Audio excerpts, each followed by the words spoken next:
Do you ever wonder why so many high-performing team initiatives fall flat?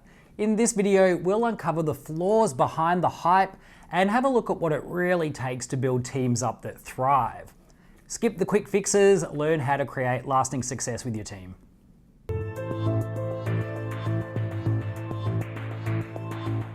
High-performing teams. It's a term that's gained a lot of traction in modern business. The concept emerged from sports psychology and organizational development with models like Bruce Tuckman's stages of team development, so forming, storming, norming, performing, laying the groundwork for that.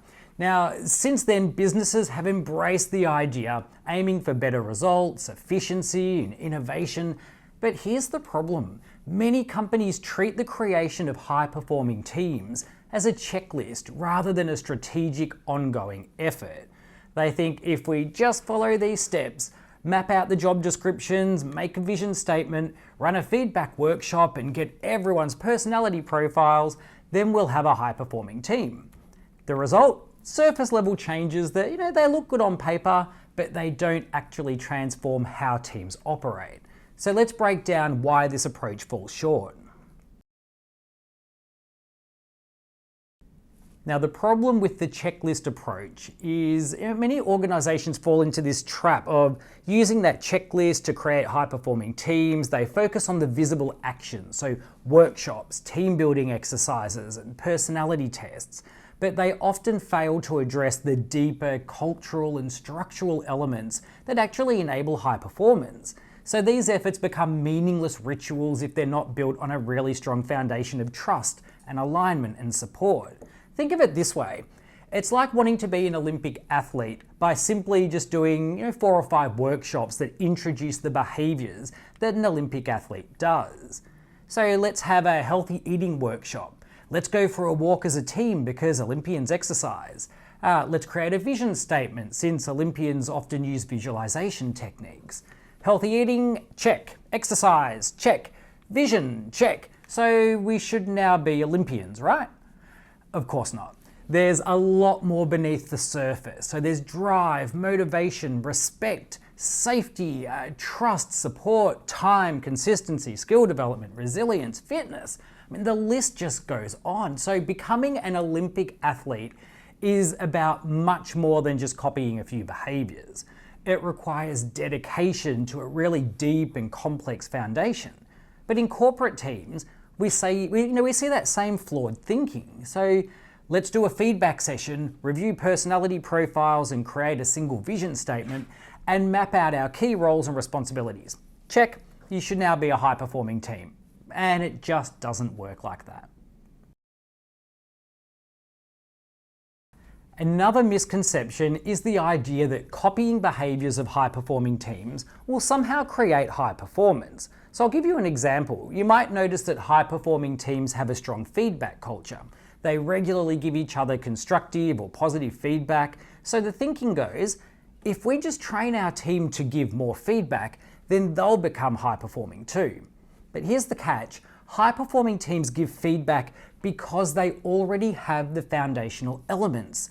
They already trust and respect and have a culture that supports open communication. So these behaviors are, they're the results of high performance. They're not the cause of it. So trying to force these actions without first building the conditions that make them effective can actually lead to frustration, resentment, or disengagement. The reality is that high performance is not achieved by checking off boxes.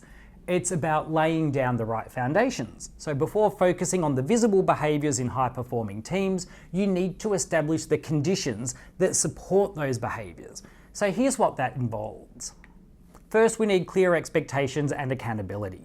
So every team member should understand their role and how it connects to the larger goals. There needs to be transparent and fair metrics for performance that go beyond aspirational statements and provide actionable targets.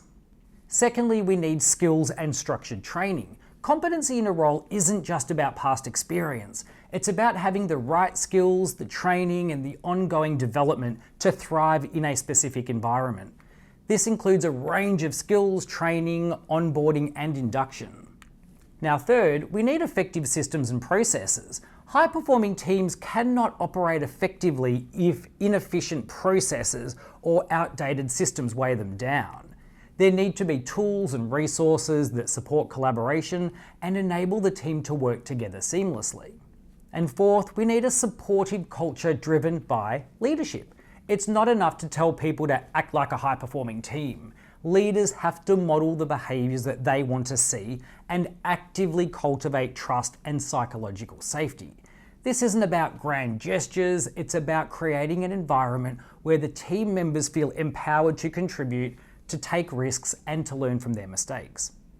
Too often when high-performing team initiatives fail, the blame is placed squarely on the teams themselves, but the truth is these teams are often set up to fail when they're given a series of checklist workshops instead of an ongoing strategic approach to organisational development. So without the right support, clear expectations, a culture of continuous improvement, even the most talented teams can struggle to meet these high standards. And it's not about checking off tasks, it's about building a strong foundation that allows the teams to truly thrive.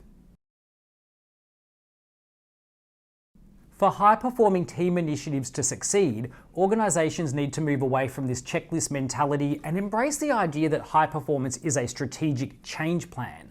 It's not just about replicating what other successful teams do, it's about understanding the factors that enable them to do it, and then investing in those foundational elements for your own team. And remember, this is an ongoing effort that requires leadership to take accountability for creating the conditions where high performance can thrive. So, high-performing teams are not built through surface-level actions or quick fixes. They're cultivated through deliberate effort, strategic planning, and continuous improvement. So instead of jumping straight to copying the behaviours that you see, invest in the conditions that make those behaviours possible. High performance isn't just about something that you check off a list, it's a journey and it starts with a very solid foundation.